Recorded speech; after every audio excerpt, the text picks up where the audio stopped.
we're just going to continue a bit with the live configuration part from earlier, just now that we're going to tackle two more, let's say, more advanced topics. And as David and Daniel mentioned, one of those topics I imagine to be is all about how can I use TeamCity Cloud with my own self-hosted build agents? How do I actually connect self-hosted build agents to my cloud instance? And I'm going to show you how to do that. So we're now, or we're still rather, in the TeamCity Cloud overview, on the TeamCity Cloud overview page.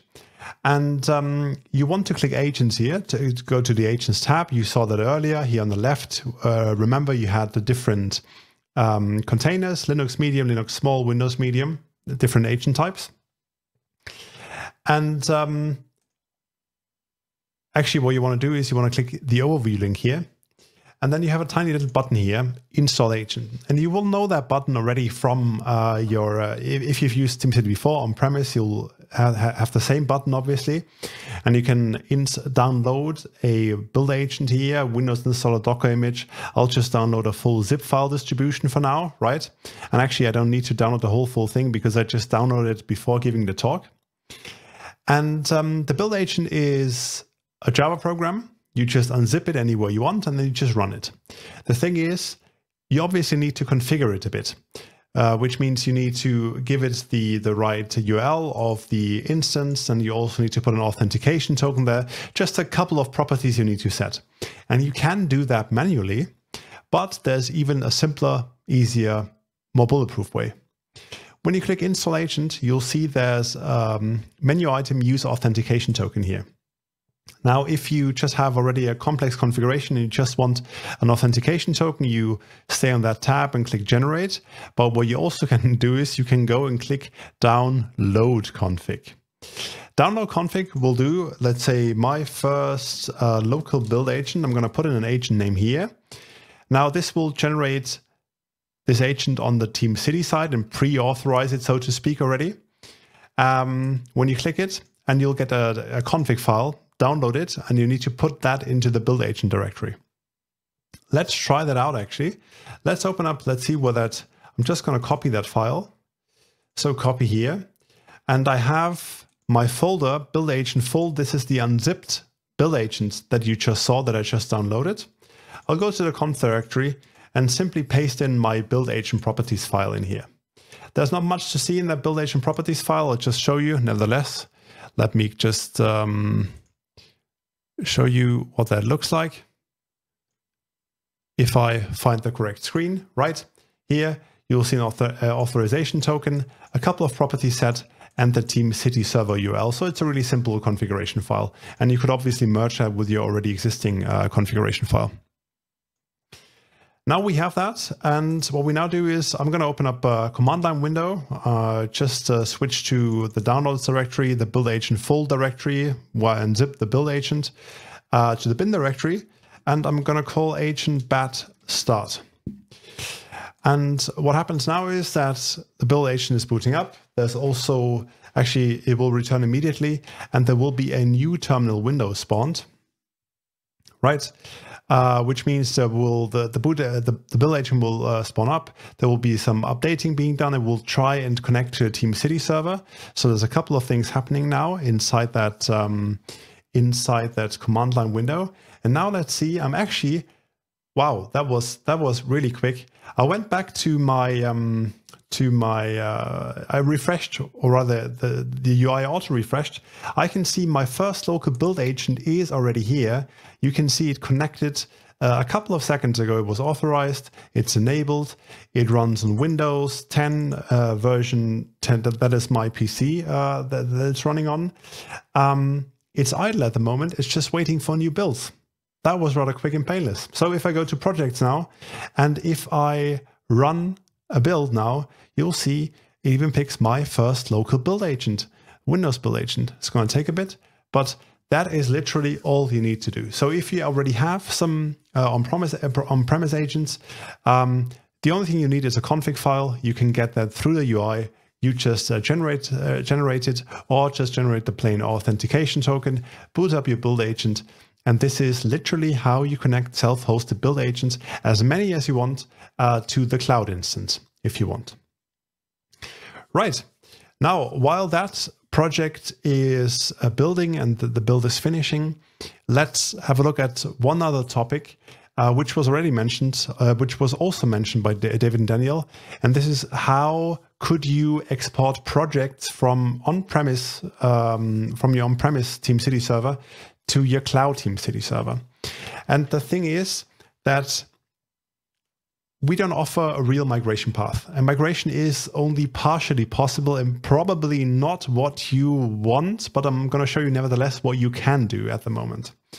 So you might know when you have a project, so you click your to-do list project, you click edit project, then you'll have an action, for example, up here.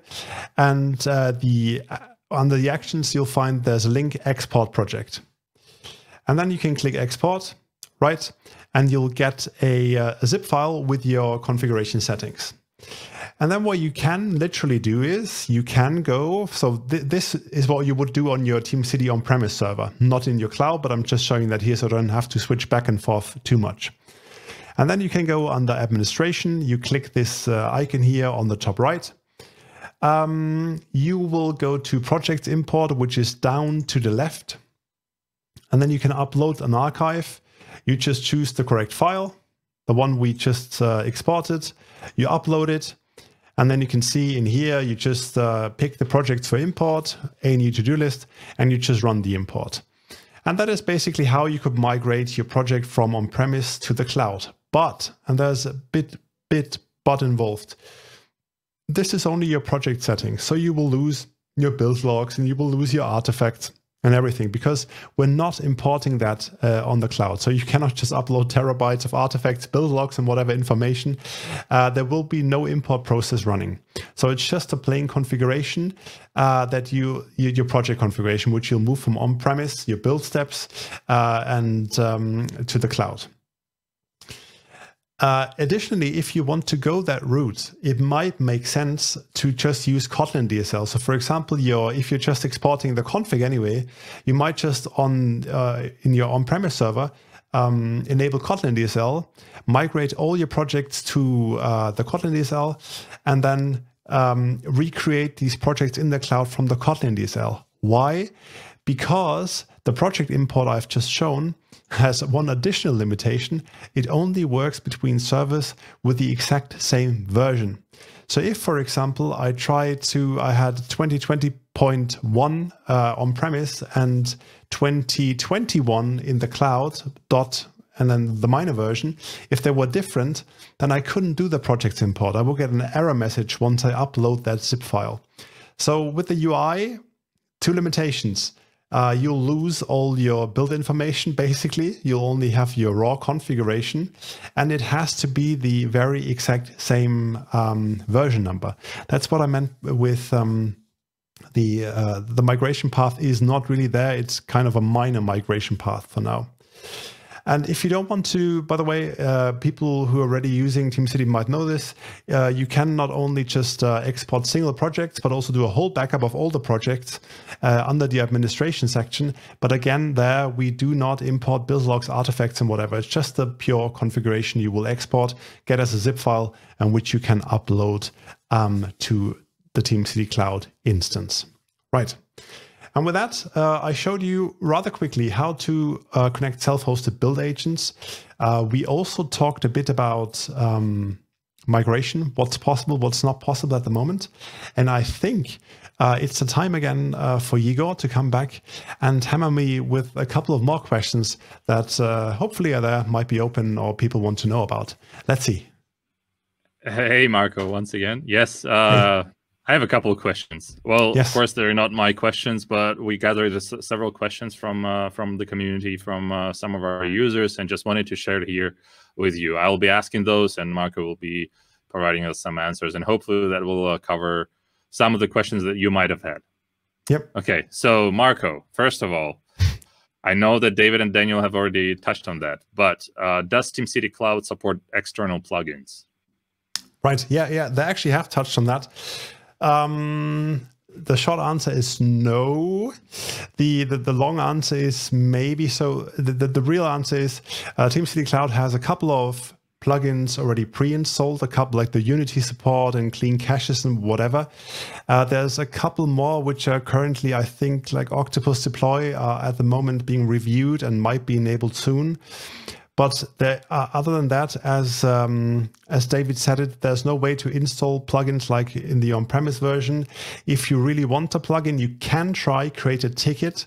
We will have a review of the plugin, but I cannot promise you that it will be enabled.